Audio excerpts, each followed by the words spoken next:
pasaulio čempionai, 4 maskviečiai, 3 kauniečiai, aiškinosi tarpusavio sąlygius.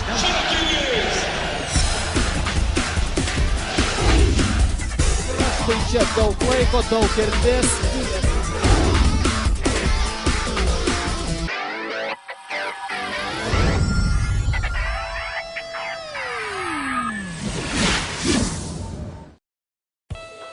Lietuvos krepšinio legenda Kauno Žalgiris ir toliau aktyviai vykdo socialinės akcijas. Šįsyk vėl buvo pamaloninti likimo nuskriausti jaunuoliai. Sunku žodžiais apibūdinti, ką šiems jauniems žmonėms reiškia būti taip arti krepšinio žvaigždžių. Tadas Klimavičius, Artūras Milaknis ir Mindaugas Kuzminskas, būtent šie žalgiriečiai, bent keletą akimirkų praskaidrino dažnai apniukusią neįgalių vaikų kasdienybę. Krepšininkai su malonumu papasakojo apie savo sunkų darbą ir jo teikiamus vaisius. Tikslas yra tik vienas – šiems vaikams savo pavyzdžių įrodyti, kad nors gyvenimas kartais pareikalauja didelių išbandymų, tačiau svarbiausia yra nepasiduoti ir atkakliai siekti svajonės išsipildymo.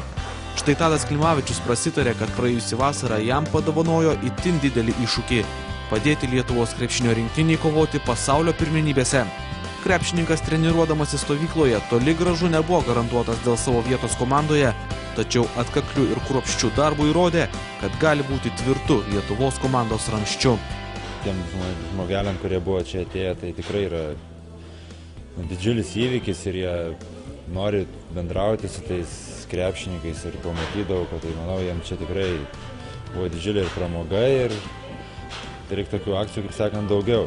Kiek žinau, patys vykdot ir halėje būna tikrai, kiekvienas sakė, žiūrim kiekvienas varžybas, tai tiesiog sveikintinas labai dalykas.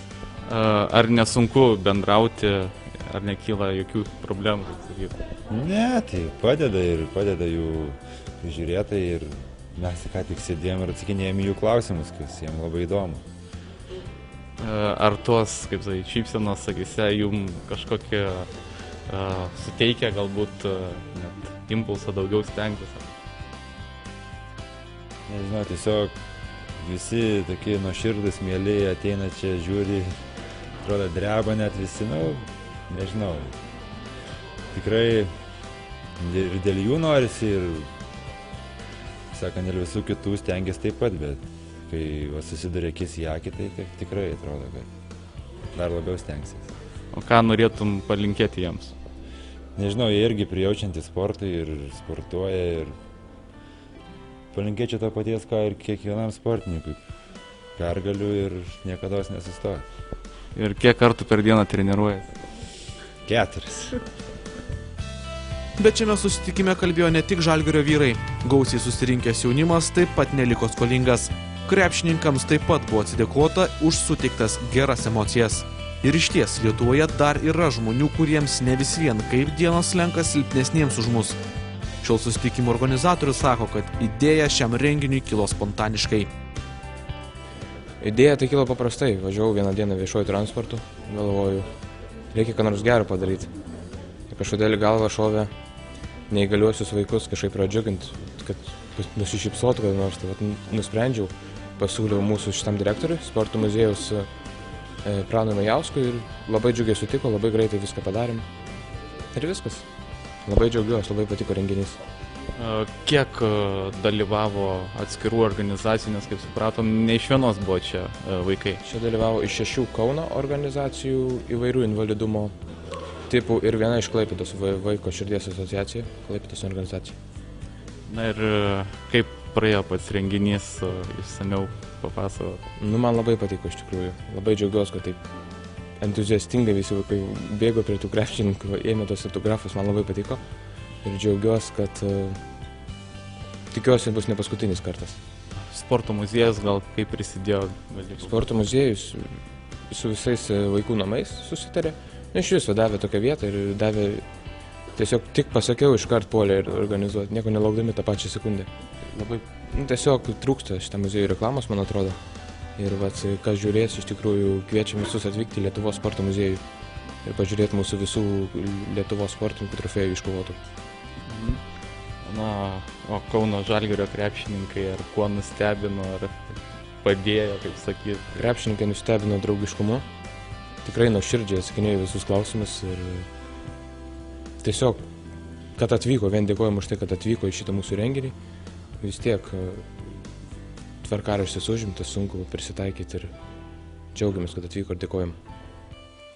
Jeigu taip atvirai kalbant, tai čia su olimpinės vilties bičiuliais, su neįgaliaisiais mes turim daug metų jau gražiai bendraujam, kiek galim pravedam. Aš ne vien muziejų atstovauju, aš atstovauju Lietuvos tautinio olimpinio komiteto Kauno apskrities tarybą. Ir mes, reiškia, olimpinio komiteto liniją, įvairius renginius vedam. Ir plaukimo kiekvienais metais varžybas, ir tą šventę žolinę. Ir čia mes pasikviečiam ir palydim į įvairius renginius, ir pasaulio, Europos čempionatus juos. Ir pasitinkam čia, ir pagerbiam, pamylim. Taip, kad mes su jais bendraujam labai gražiai ir daugiau metų.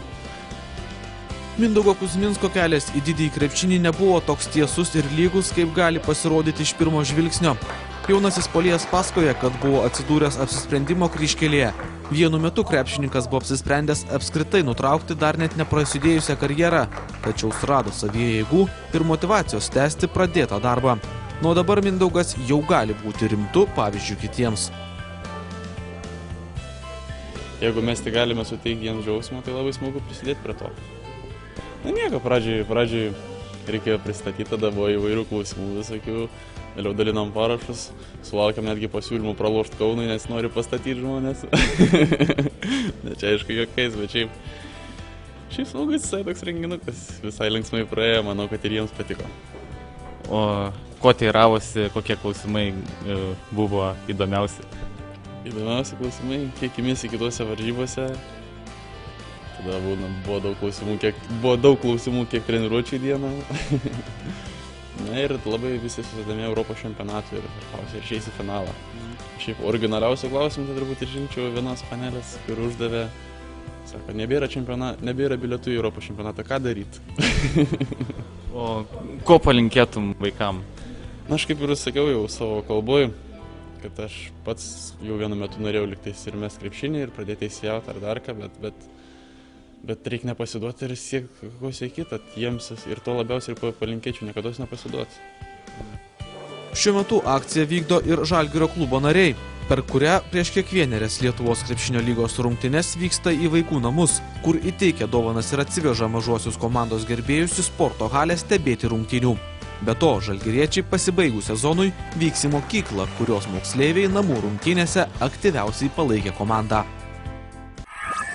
7 pasaulio čempionai, 4 maskviečiai, 3 kauniečiai, aiškinus tarpusavio sąjungininkus.